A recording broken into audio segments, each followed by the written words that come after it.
नमस्कार, मैं राजनीतिक परिवार में पैदा हुआ।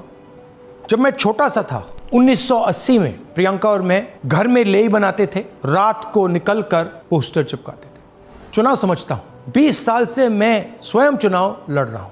पोलिंग कैसे होती है, पोलिंग बूथ कैसे मैनेज किया जाता है, वोटर लिस्ट, फॉर्म 17, ये सब मैं गहराई से समझता हूं। कुछ समय पहले हमें दाल में काला लगा। चुनाव के नतीजे आते थे, मूड एक तरीके का होता था, रिजल्ट दूसरे तरीके का। मुझे याद है उत्तराखंड में हम चुनाव हारे। बाद में मैंने कैंडिडेट से पूछा कि जहां रोड शो हुआ था वहां जाके देखिए हमें कितने वोट मिले। हजारों लोग आए थे, पोलिंग बूथ में किसी ने वोट नहीं किया।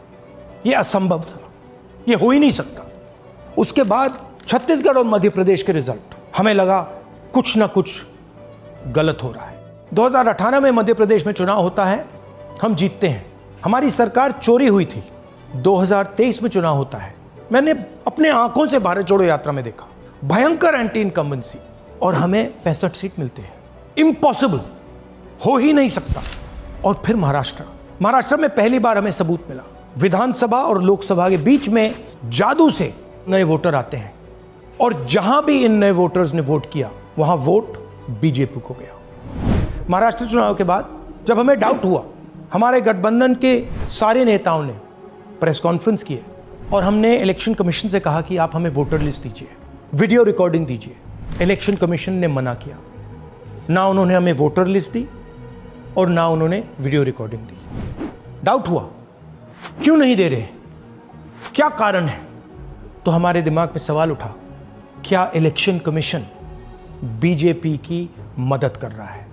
क्या इलेक्शन कमीशन ही इलेक्शन को चोरी करवा रहा है? इसके बाद हमने एक टीम सेटअप की और हमने उन्हें कहा कि आप जाइए, एक कंस्टिट्यूएंसी में जाके ढूंढिए, सच्चाई ढूंढिए, किस प्रकार से चीटिंग की जा रही है, किस प्रकार से ये काम किया जा रहा है और कौन कौन इस काम को कर रहे हैं। सबसे महत्वपूर्ण बात यह है कि इलेक्शन कमीशन डिजिटल डेटा नहीं देता है, फिजिकल डेटा देता है।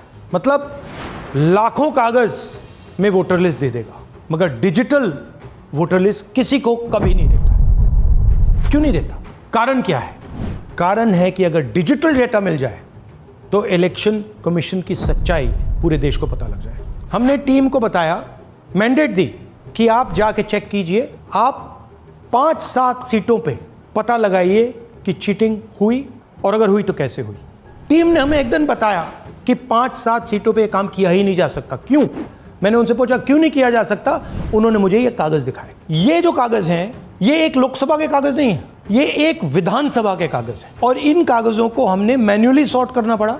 और पूरा का पूरा काम जो हुआ है, इसमें 6 महीने लगे हैं, और एक असेंबली सीट में हम ये काम कर पाए हैं। क्यों? क्योंकि डिजिटल डेटा नहीं दिया जाता। अगर इलेक्शन कमीशन ने हमें डिजिटल डेटा दिया होता तो हम ये कार्रवाई पूरे देश में, हर लोकसभा में, हर विधानसभा में 15 मिनट में करके दिखा देते। हमारे पास अनलिमिटेड रिसोर्सेज नहीं है, इसलिए हमने ये रिसर्च सिर्फ एक लोकसभा में, एक विधानसभा सीट में की।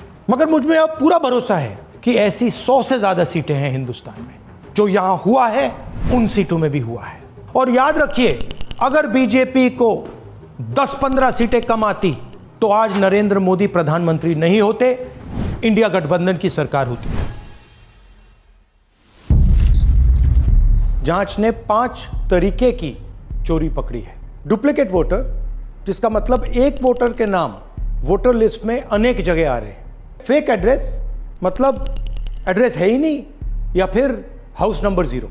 Bulk voter in single address, मतलब एक छोटे से घर में 40, 50, 60 लोग रह रहे हैं। इनवैलिड फोटोज, छोटी सी फोटो है या फिर फोटो ही नहीं है, और वो जो छोटी फोटो है वो दिखती भी नहीं है। कौन है, किसका चेहरा है, नहीं पता लग सकता। Misuse of form 6। Form 6 first time voters के लिए होती है, मतलब जिनकी एज 18-20 साल की हो, मगर वोटर लिस्ट में 90 साल के लोग फॉर्म 6 का प्रयोग कर रहे हैं। चुनाव में 6,50,000 वोटर थे, उसमें से 1 लाख चोरी के थे। अब मैं आपको 5 उदाहरण देता हूं। ये देखिए, गुरकीरत सिंह डांग, इसका नाम 4 अलग अलग बूथों पे आता है। ये कैसे हुआ और क्यों हुआ? एक और उदाहरण, विशाल सिंह, वाराणसी में वोटर लिस्ट में नाम है और बेंगलोर में 2 बार वोटर लिस्ट में नाम आता है।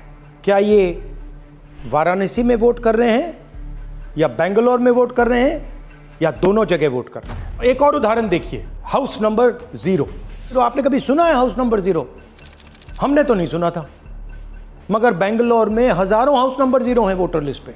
हाउस नंबर 35 की कहानी सुनिए। छोटा सा घर है, ज्यादा से ज्यादा 4 लोग रह सकते हैं, मगर इस 35 में 80 लोग वोटर लिस्ट में रजिस्टर्ड है। ये ERO ने कैसे अप्रूव किया, क्यों अप्रूव किया, पता लगाना है। अच्छा, अब ये देखिए वोटर लिस्ट, इनकी फोटो देखिए, या फोटो है ही नहीं या फिर छोटी छोटी फोटो है जो दिख नहीं सकती। इन वोटर आईडीज पे वोट दिया गया है। अब मैं आपको बताता हूं शकुन रानी की कहानी। फर्स्ट टाइम वोटर बनी है, 70 साल की आयु है। एक बार फॉर्म 6 का प्रयोग किया और उसके कुछ ही महीने बाद दूसरी बार फॉर्म 6 का प्रयोग होता है। 2 बार इनका नाम वोटर लिस्ट में आता है और फर्स्ट टाइम वोटर की लिस्ट में आता है। ये फर्स्ट टाइम वोटर हो ही नहीं सकती। तो क्या शकुन रानी जी ने वोट किया या किसी और ने शकुन रानी जी के लिए वोट किया? ये ही छुपाने के लिए CCTV का डेटा हमें नहीं दिया जा रहा है। और ये शकुन रानी जी अकेली नहीं है, ऐसे हजारों लोग हैं जिन्होंने फॉर्म 6 का प्रयोग करके 2-3 बार वोटर लिस्ट में नाम डाला है। हमने पहले इलेक्शन कमीशन से इलेक्ट्रॉनिक वोटर लिस्ट मांगी थी, CCTV फुटेज मांगी थी। उन्होंने अपना काम नहीं किया, हमें नहीं दिया। फिर हमने अपना इन्वेस्टिगेशन कराया, RTI भरे और हमारे पास डेटा आया। भाई और बहनों, सच्चाई ये है कि हिंदुस्तान में इलेक्शन कमीशन और बीजेपी मिलकर इलेक्शन चोरी कर रहे हैं। ये पूरा का पूरा सबूत ब्लैक एंड व्हाइट में आज हमने आपको दिया है। इलेक्शन कमीशन जानता है कि हमने उनकी चोरी पकड़ ली है, इसीलिए SIR आया है। ये SIR जो है इंस्टीट्यूशनलाइज चोरी है। इलेक्शन कमीशन खुलकर बिना डरे बीजेपी के साथ मिलकर चोरी कर रहा है। और ये जो SIR है, इसका लक्ष्य गरीबों का जो हक है, उनका वोट जो है, उनसे चोरी करने का है। मैं आपको एक और बात बताना चाहता हूं। इस पूरी इन्वेस्टिगेशन में हमने वोटर एडिशन को देखा है, मगर जितना एडिशन होता है शायद उससे ज्यादा डिलीशन होता है, सबट्रैक्शन होता है। तो ये सिर्फ एक मेन तरीका हमने पकड़ा है, दूसरे तरीके पे हमने इन्वेस्टिगेशन की ही नहीं है अभी। मैं इलेक्शन कमीशन और इलेक्शन के ऑफिसर्स को साफ कह रहा हूं, आप जो कर रहे हो गलत कर रहे हो, ये ट्रीजन है, देश के खिलाफ है।